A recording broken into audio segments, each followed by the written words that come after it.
One of the most puzzling questions regarding the fall of Rome is, why did the Western Roman Empire fall, but the Eastern Empire survive much longer?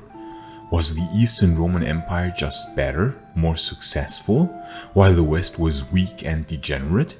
I hope I will be able to show that the reasons for the survival of the East are not due to higher virtue and competence, but due to other, quite unexpected factors.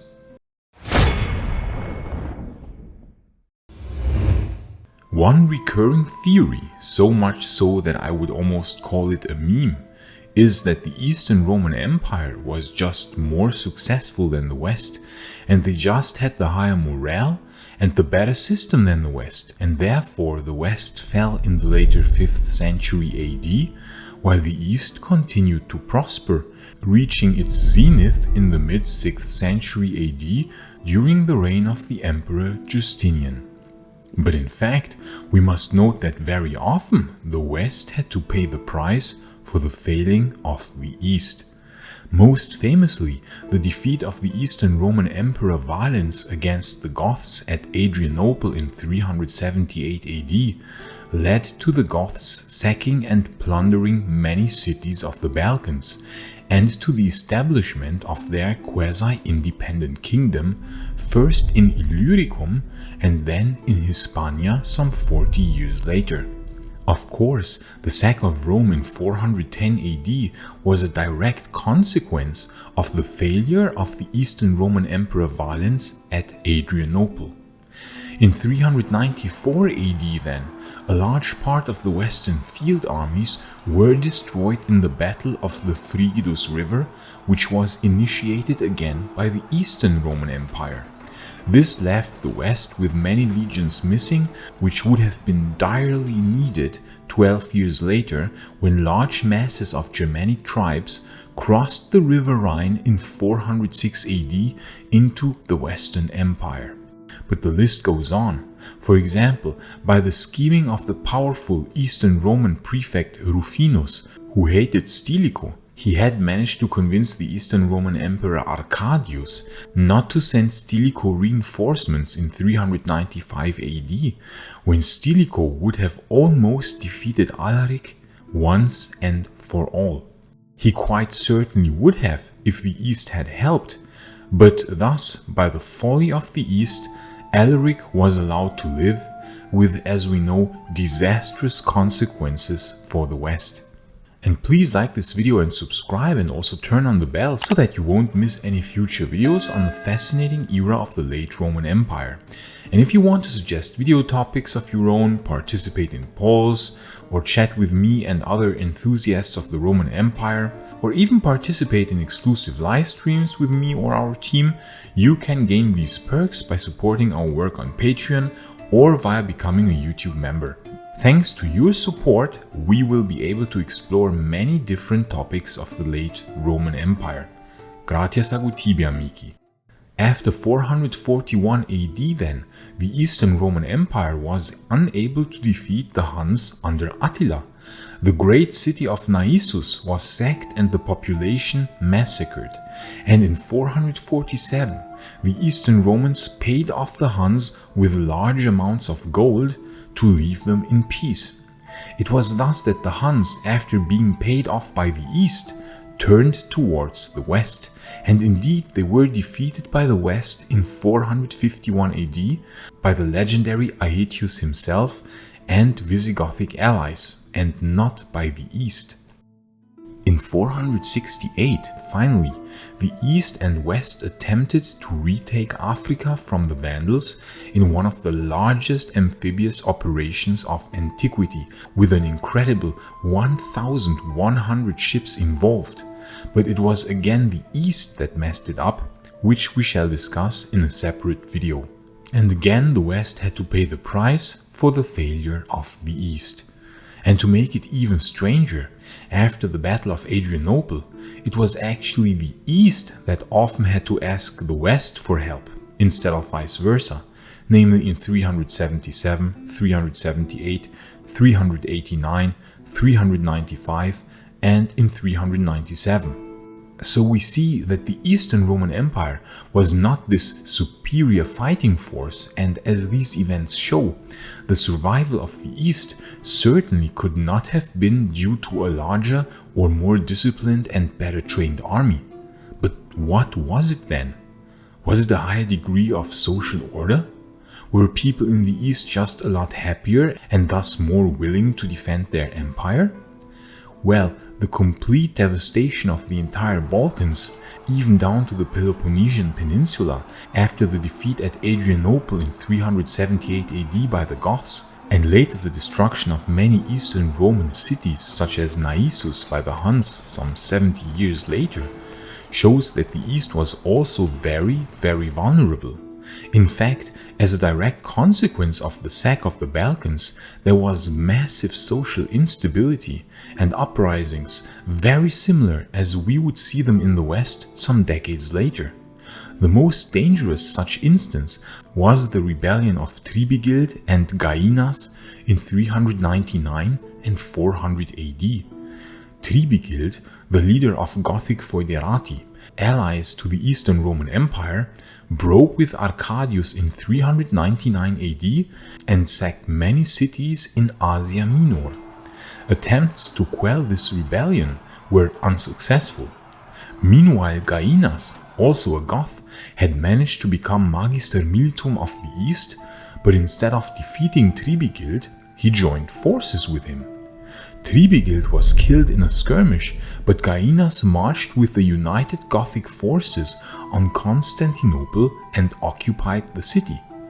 However, even an army of Goths couldn't effectively occupy a city with almost 500,000 inhabitants, and so riots broke out in 400 AD. Gainas barely escaped from Constantinople, and as many as 7,000 Gothic soldiers were killed by the enraged Constantinopolitan population, who absolutely hated the Goths. Gainas fled across the Danube, but was captured and killed by the Huns. The devastation of the Balkans and Asia Minor, and the occupation of Constantinople by the Goths, with the absolute weakness of the Eastern Roman Emperor Arcadius and the inability of the Eastern Roman army to defeat the Goths, shows that the East was not superior to the West. Only by the force of hundreds of thousands of brave Constantinopolitans could the situation be overcome, while Arcadius, the Eastern Roman Emperor, was hiding and did nothing noteworthy. But later he still presented himself as the victor over Gainas on his column, which was erected in the Forum of Arcadius in Constantinople. We can thus see that if history had gone differently, the East could have actually fallen even sooner than the West in those dangerous years of 399 and 400 AD with the rebellions of Tribigild and Gainas. But then why didn't it? Well, you will be quite disappointed when I now present the solution to this riddle. Let us look at the geography of the Western and Eastern Roman Empire after 395 AD, when the Roman Empire had split into two parts. We can see that the West is completely open, and indeed it would prove quite easy for the Germanic tribes to cross the frozen river Rhine in 406 AD, allowing them to pour into Gallia and Hispania, two large and important provinces of the Western Roman Empire. Britannia was immediately abandoned when the usurper Constantine III withdrew from that island because his troops were eager to fight the barbarian invaders. But the richest province of the West was Africa. It was the breadbasket of the Western Empire, but territory-wise we can see that it made up only a relatively small part of the Western Empire. Most of the empire was completely open and reachable on land.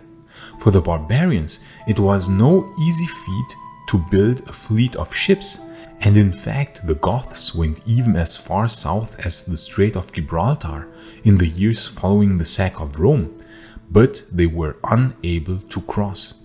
The Romans actually went to great lengths to prevent the Germanic invaders to learn how to build ships. Only a few decades later would the Vandals be able to accomplish that feat, after they had learned the art of shipbuilding by living for a few decades on Roman territory, probably acquiring the knowledge from the locals. But the East had a completely different geographical makeup. Here, the richest provinces, namely Egypt and the Levant, made up more than half of the territory of the Eastern Roman Empire. And in addition, these provinces were not easily reachable by the barbarians. As we said, the Balkans and even Asia Minor were devastated, but passing Constantinople proved impossible for the Germanic tribes, because it was an impregnable fortress.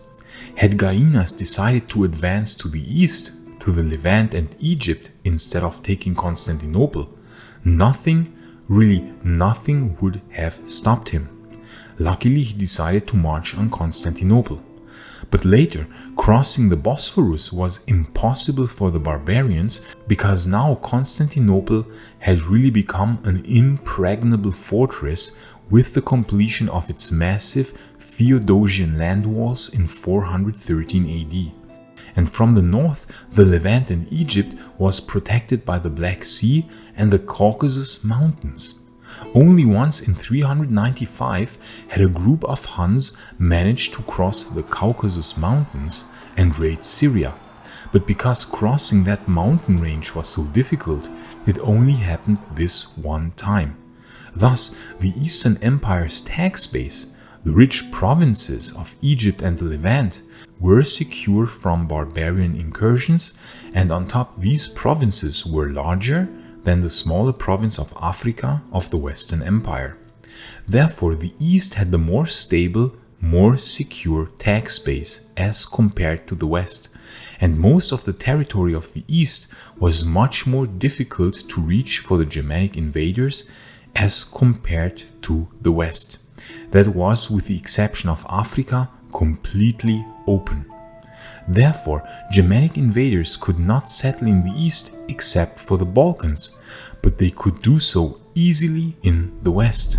And the West unfortunately also had the Strait of Gibraltar, which would later allow the Vandals to cross over. Had Africa been further away, or had there been a large fortified city like Constantinople directly at the strait, protecting this strategic point, the Vandals would not have been able to cross into Africa, similar as how the barbarians were not able to consistently cross into Asia Minor after Constantinople had become an impregnable fortress. So in the end, it came down to better geography for the East and the luck they had in having the richer provinces that were not reachable for the Germanic invaders, and thus a secure tax base. Quite a mundane and not too spectacular solution to this at first difficult seeming puzzle. And if you are interested in how exactly this fall looked in the West, you can watch this video here in the upper right corner. But if you are more interested to learn more about the city of Constantinople itself, you can watch the other video in the lower right corner. I say thanks to all friends of Roman history, gratias amici imperi Romani, and bene vale.